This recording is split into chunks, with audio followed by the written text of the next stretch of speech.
Donc, bonjour à tous, je me présente, donc, je suis Caroline H, je suis maître de conférence en sciences de l'éducation à l'université d'Aix-Marseille et je fais cette communication avec mon frère Guillaume H, qui est maître de conférence à la faculté de pharmacie de la Timone à Marseille et également pharmacien hospitalier à l'hôpital de la Timone. Donc, dans cette présentation, j'aimerais vous présenter un dispositif pédagogique qu'on a mis en place dans la formation des internes en pharmacie hospitalière en intégrant des patients partenaires. Et j'ai la chance d'avoir une étudiante qui a assisté à cet atelier présente dans la salle et elle m'a autorisée à dire qu'elle était là parce que je pense que ça peut être aussi intéressant d'avoir le retour étudiant sur ces différents dispositifs dont on parle. Alors, pour remettre un petit peu le contexte, parce que depuis ce matin, on a parlé de beaucoup de choses, mais on a parlé aussi beaucoup du monde des médecins. Donc, nous, notre expérimentation se fait du côté de la pharmacie, et particulièrement en pharmacie clinique. Pourquoi ce choix? Donc, ça part d'un constat du fait que, comme c'est écrit, les médicaments sont la troisième cause d'événements indésirables graves. Et il y a vraiment un questionnement de la part du monde de la pharmacie pour essayer de lutter contre ça, en particulier en mettant en place des activités de pharmacie clinique pour réduire justement ce risque d'effets indésirables graves à la suite de prise de médicaments. Donc, il y a plusieurs activités possibles. Donc là, on parle d'une pratique en milieu hôpital, donc la pharmacie clinique en milieu hôpital. Donc, on a un ensemble d'activités qui visent à sécuriser cette notion de prescription de la part du médecin à l'hôpital et où le pharmacien vient dans les chambres des patients pour pouvoir travailler avec eux, enfin, pour pouvoir discuter avec eux sur leur relation aux médicaments et pour limiter ce risque iatrogénique. D'où, donc à la suite de ce constat, la nécessité, selon nous, de travailler sur les compétences en communication, parce que c'est vraiment à partir de ces compétences en communication que le pharmacien va pouvoir parler avec le patient des médicaments qu'il prend, de son rapport à ces médicaments, que ce soit avant sa prise en charge à l'hôpital que pendant son hospitalisation.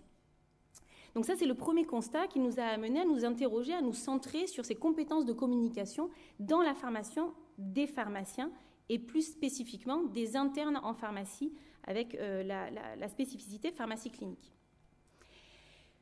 Deuxième observation qui nous amène à nous centrer sur ces compétences communicationnelles, ce sont donc Stewart en 1995 a fait état de 4 travaux de recherche. Donc je ne vais pas rentrer dans le détail de cette synthèse, mais en résumé, il a étudié l'impact de la communication sur les résultats cliniques de patients atteints de maux de tête ou de problèmes de pression de sang, etc.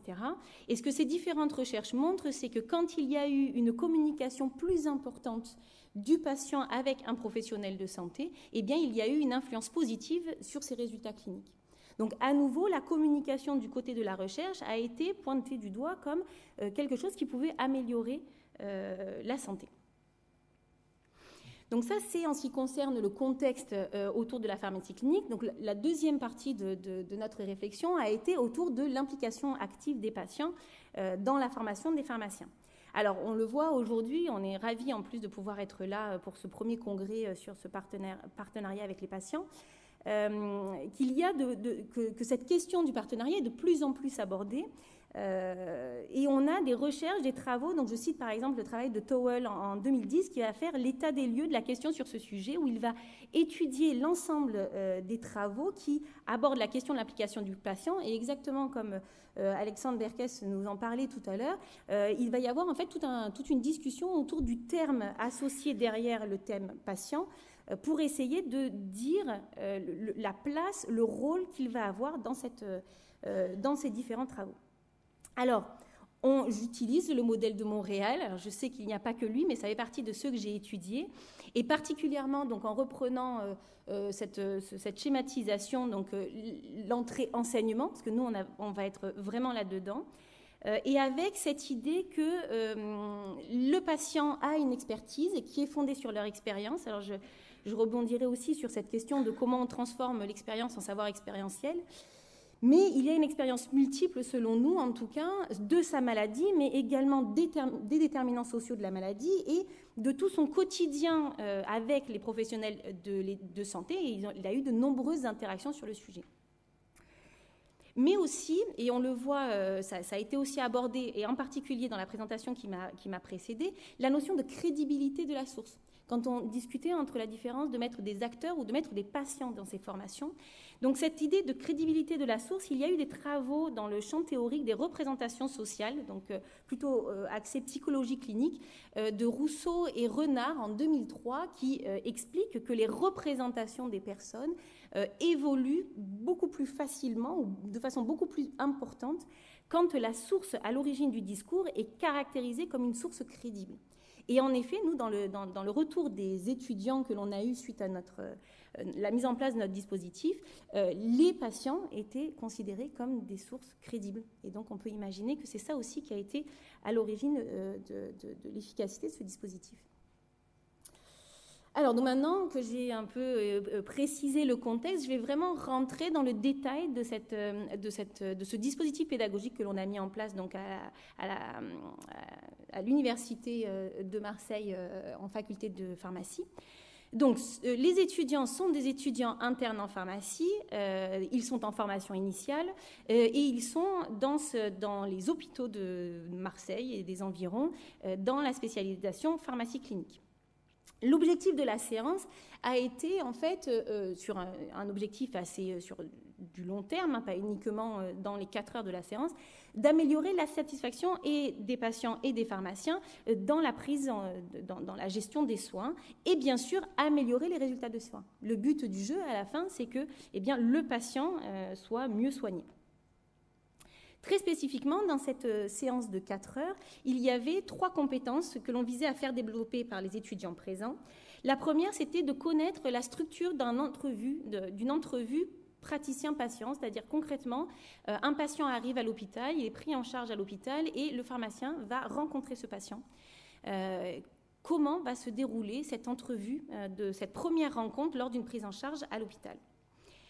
La deuxième compétence à développer, c'est justement d'essayer de transmettre à ces étudiants en pharmacie l'importance de développer la collaboration et le partenariat, que ce soit avec le patient, mais également avec les autres partenaires de santé. Et enfin, la dernière compétence, c'est une amélioration générale de la prise en charge du patient à l'hôpital, donc en ce qui concerne le recueil d'informations, l'efficacité des interventions et la qualité du soutien. Alors, on va retrouver un schéma qui va se rapprocher de ce qui vient de nous être présenté, parce qu'en effet, le déroulé de la séance va commencer par les représentations. C'est-à-dire qu'on va interroger les étudiants et les patients. Donc, ils sont tous réunis dans une même salle. Et on va leur demander, alors on va utiliser cette méthode des représentations sociales, on va leur demander d'indiquer 5 mots autour de l'expression communication patient-pharmacien. Et ces 5 mots donc, vont être posés sur le papier. Ils vont pouvoir, à côté de chaque mot, donner un petit explicatif si le mot n'est pas assez précis en soi. Ils vont devoir ensuite amener une connotation positive, négative ou neutre de ce mot. Et ça, c'est quelque chose qui est assez intéressant, surtout quand ensuite on compare la vie patient et la vie étudiant. Et enfin, on termine en classant du plus important au moins important ces mots qui sont apparus. Donc ça, c'est vraiment le dispositif des représentations tel qu'il est fait dans ce cadre théorique-là. À la suite de ces représentations, tout de suite, on propose aux étudiants de se mettre en situation pratique. Donc, c'est en fonction du nombre d'étudiants que l'on a. Ce sont un travail de groupe où il va y avoir 2-3 étudiants, un patient, et ils vont faire une activité de simulation, c'est-à-dire qu'ils vont simuler cet entretien d'entrée à l'hôpital pour avoir accès aux informations, c'est-à-dire quel type de traitement ils vont avoir. Je vais vous montrer ensuite la grille par rapport à cet accueil patient. À la suite de cette simulation, qui est assez courte, elle va durer 10 minutes, il va y avoir un temps individuel d'évaluation. Donc le patient va évaluer l'étudiant qui lui a fait cet entretien. Les étudiants qui n'ont pas pris le rôle du pharmacien dans cet entretien vont évaluer leur pair PAIR dans cette activité. Et l'étudiant qui a pris le rôle du pharmacien va auto-évaluer son activité. Et à la suite de ce temps individuel, où chacun va avoir un retour un petit peu d'introspection sur cette activité, il va y avoir un échange assez long et assez dense sur justement un retour du patient sur cette pratique, comment il s'est senti dans cet entretien, etc. Mais également des autres étudiants pharmaciens sur cette pratique. Et enfin, à la fin, l'étudiant pharmacien qui a joué le jeu de cet entretien, qui va dire comment il s'est senti dans cette mise en pratique. Juste après cette phase d'expérimentation, de simulation, il va y avoir l'apport théorique donc de Guillaume, qui est le maître de conférence, donc qui est l'enseignant attitré à cette séance. Et il va présenter le modèle de Calgary-Cambridge qui reprend en fait 3 domaines de compétences qui structurent un entretien par rapport à l'arrivée d'un patient à l'hôpital. Donc, on a un apport théorique de 30 à 45 minutes qui vient développer ces différentes parties. Et dans cet apport théorique, nous avons les patients qui vont venir, et je pense un petit peu sur le même thème que ce que vous disiez, illustrer cette grille qui est présentée par leur expérience propre dans leur vie de tous les jours. À la suite de cet apport théorique, on repart en simulation.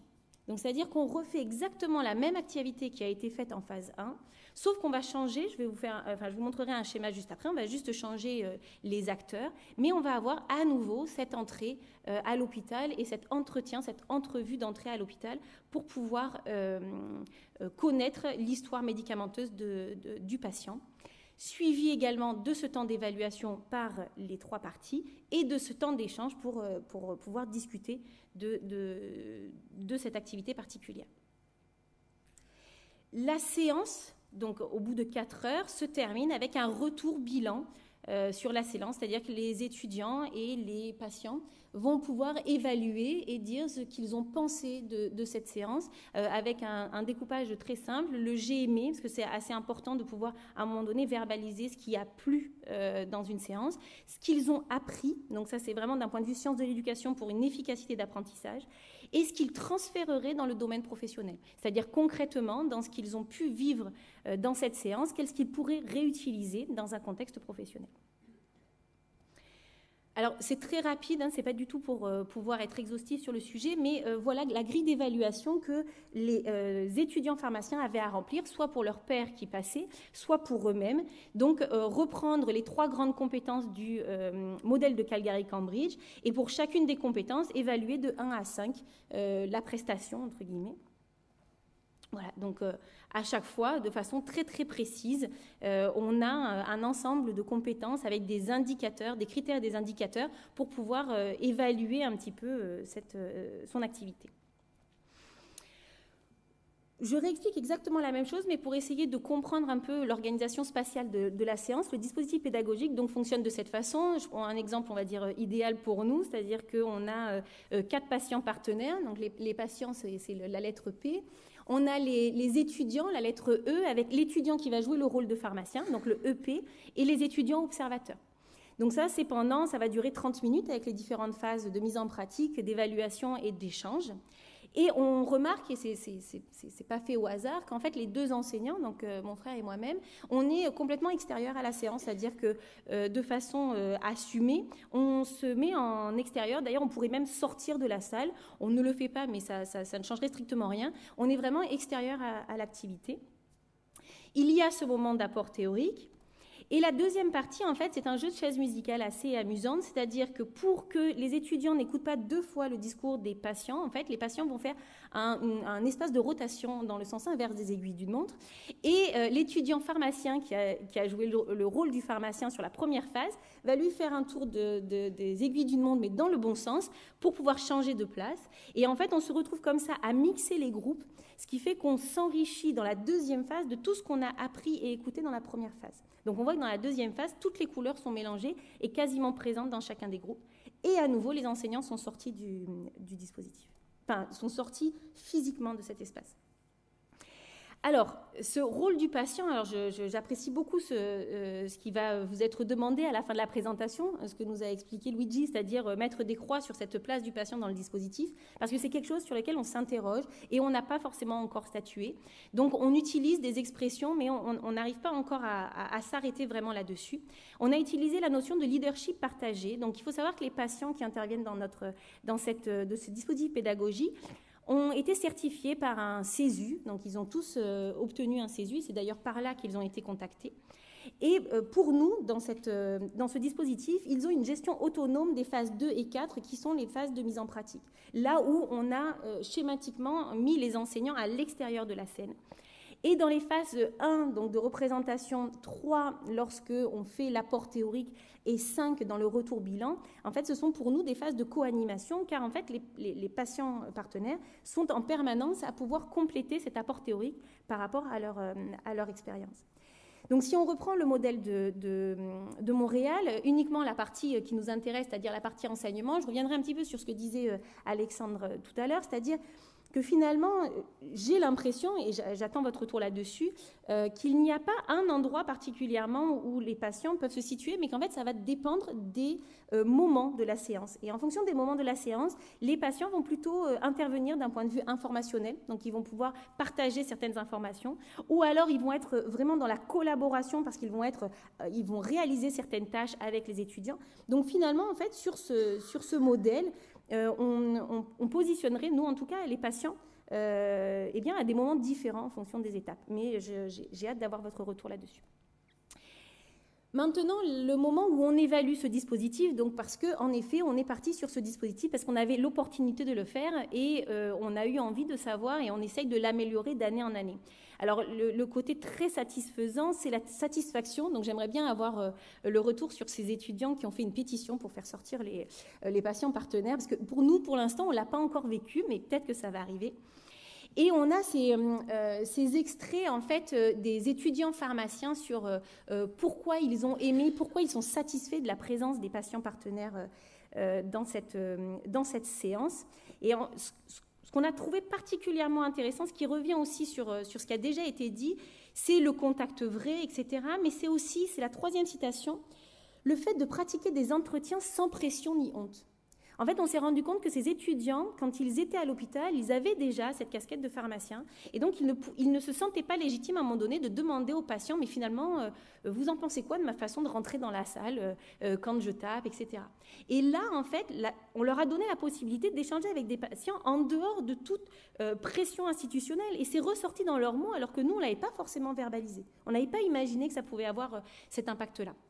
Et ensuite, donc la satisfaction du côté des patients également, qui ont beaucoup aimé ce partage et cette implication dans la formation.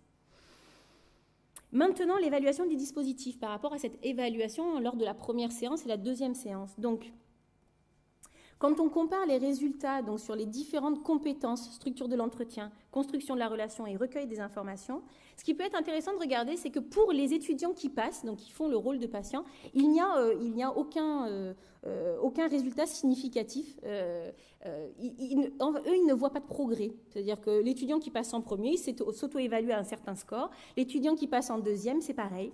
Alors que quand il y a une évaluation par les pairs et une évaluation des patients, on voit que la structure de l'entretien de façon très significative a été améliorée dans les deux cas et la construction de la relation pour les patients également.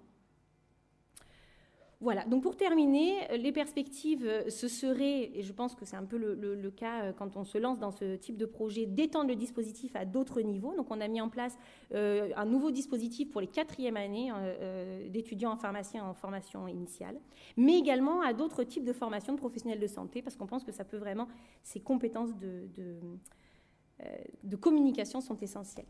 Voilà, je vous remercie. Vous voyez donc nos premières patientes qui sont venues faire cette activité avec nous et qui ont accepté qu'on les prenne en photo pour illustrer un petit peu cette séance.